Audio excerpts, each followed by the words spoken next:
Bueno, a nosotros nos tocó Corea del Sur y a continuación los datos generales. Corea del Sur tiene una superficie de 100.000 kilómetros cuadrados, tiene una población aproximadamente de 52 millones de habitantes, tiene un PIB nominal de 1,7 millones al año, tiene un PIB per cápita de $33.000, es uno de los más altos a nivel mundial, tiene una tasa de crecimiento de 1,4%, se mantiene estable también por pospandemia y otras cosas como guerras entre países como Ucrania y Rusia.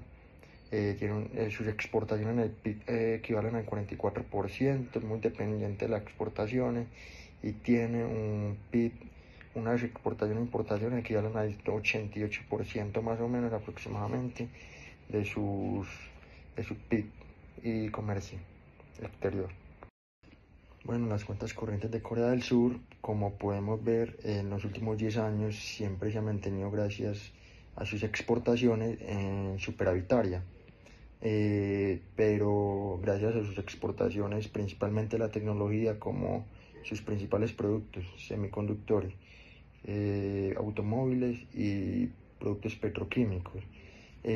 Como pudimos ver, en el 2022 tuvo una gran volatilidad, pudo ser gran efecto pudo ser a causa de pospandemia, de las guerras entre Ucrania y Rusia. Entonces hubo encarecimiento del precio del comercio exterior, es muy dependiente también de recursos naturales porque ellos no tienen escasez, así que el encarecimiento hace que de pronto causó eso, pero gracias a sus reservas internacionales hubo un gran alivio y se pudieron volver en el 2023 como a mantenerse y tener una regulación. Entonces, Corea del Sur siempre ha sido muy superavitaria, en conclusión. En la balanza comercial de Corea, como podemos ver, siempre ha mantenido un superávit comercial elevado, gracias a sus exportaciones, como decía anteriormente, de sus semiconductores, automóviles y productos petroquímicos.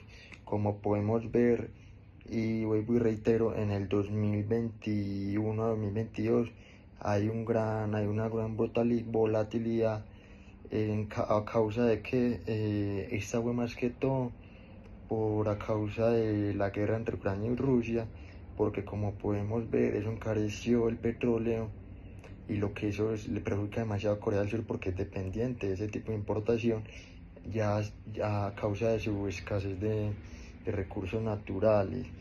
Y ya como podemos ver en el 2023 Corea del Sur se recupera, no a gran velocidad, pero ya empieza como a tener se mantiene gracias a sus exportaciones y también, repito, también hubo menos demanda de productos tecnológicos de Corea, entonces por eso también gran razón de que hubo una disminución en la balanza comercial o una volatilidad, pero gracias a que sus exportaciones siguen siendo un gran fuerte, en el 2023 volvió. Bueno, ahora en renta de factores, como podemos ver, se ha mantenido en las salidas de capital, se han aumentado, las salidas de capital han aumentado, es decir, que todos los inversores extranjeros que han ido a Corea, todas las inversiones que hacen después las repatrian en sus países locales. Eso afecta al saldo, pero aún así atrae inversores extranjeros gracias a su estabilidad económica de Corea del Sur. Ya tenemos acá abajo las transferencias corrientes, se mantuvieron negativas, sí, pero constantes. Hay muchas remesas, mucho dinero enviado a sus familiares al extranjero, pero como que esto no afecta demasiado a la cuenta corriente, no hay como gran impacto, así que no es como algo que perjudique a Corea del Sur. Bueno, ya para el tema de socios comerciales, en cuanto a las exportaciones, en el año 2014, Corea del Sur se centró mucho en China con un 26% y Estados Unidos con un 12%, anexándole también a Japón con un 5% y el restante de países con un 45%. Esto mostraba pues como la alta dependencia de Corea del Sur en las grandes economías mundiales, como lo eran Estados Unidos, como lo son China y Estados Unidos. Ya para el año 2023, China y Estados Unidos siguieron siendo pues como los principales destinos de exportación con un 25 y 18% respectivamente, Sin embargo, pues como que Corea del Sur empezó como a diversificar su comercio internacional hacia otros países cercanos del continente asiático como lo son Vietnam, Singapur, Hong Kong y demás. Esto consolidándolo así como un proveedor tecnológico global en todo el tema de semiconductores, maquinaria avanzada y demás. Ya seguimos con este tema de importaciones, que para el año 2014 Corea del Sur dependía mucho pues como de China con un 17%, Arabia Saudita con un 7% y Japón con un 10%. Y pues el 51% era como el restante de países en el tema de importaciones. Esto mostraba pues como la dependencia energética y tecnológica en ciertas partes del mundo por parte pues como de Corea del Sur. Y ya para el año 2023 China aumentó un 10% con un 27% de participación y se metió Estados Unidos con un 11%. Estos dos países fueron como los principales proveedores en el tema de importaciones, eh, junto con la presencia de Australia y Alemania, que fueron países que se metieron, y que no son como muy comunes, teniendo un porcentaje de aproximadamente del 4 o 5% cada país, y el restante de países un 39%.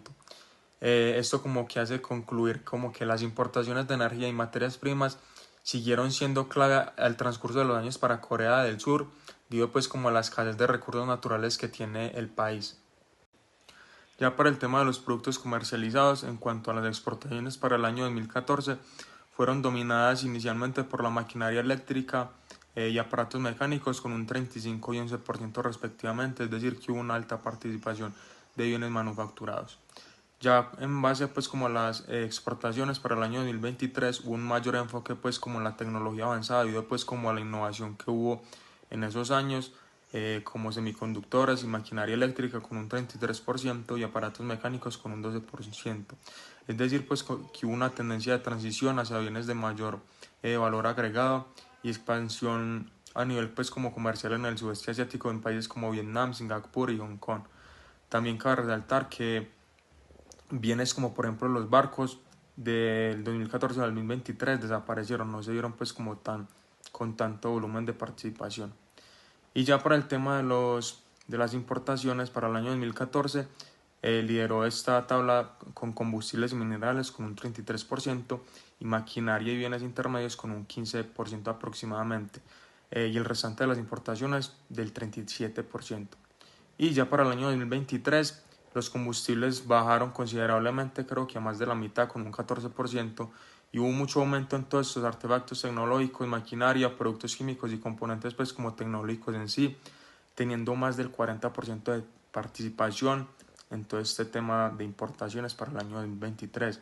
Entonces esto lo que quiere decir es que como que hubo una tendencia de menos dependencia energética y mayor dependencia pues como de máquinas avanzadas e insumos tecnológicos por parte también como de los demás países. Bueno, les voy a hablar de la cuenta financiera. Esta tuvo una alta variabilidad por los cambios en los flujos de la inversión internacional. Entre 2014 y 2017, como podemos evidenciar en la gráfica, podemos ver que hay entradas de capital estables porque había mucha confianza económica. Entre 2018 y 2019, podemos ver una caída ahí en la gráfica que era porque había unas tensiones entre Estados Unidos y China. Del 2020 a 2021, podemos ver el impacto de la pandemia, que fue bueno, con una recuperación posterior. De 2022 a 2023 podemos evidenciar salidas de capital por incertidumbre global y la alza de las tasas de interés.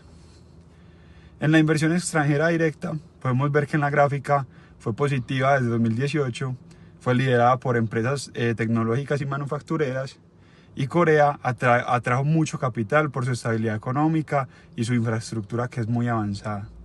En la inversión de portafolio podemos evidenciar una alta volatilidad por factores externos como la pandemia.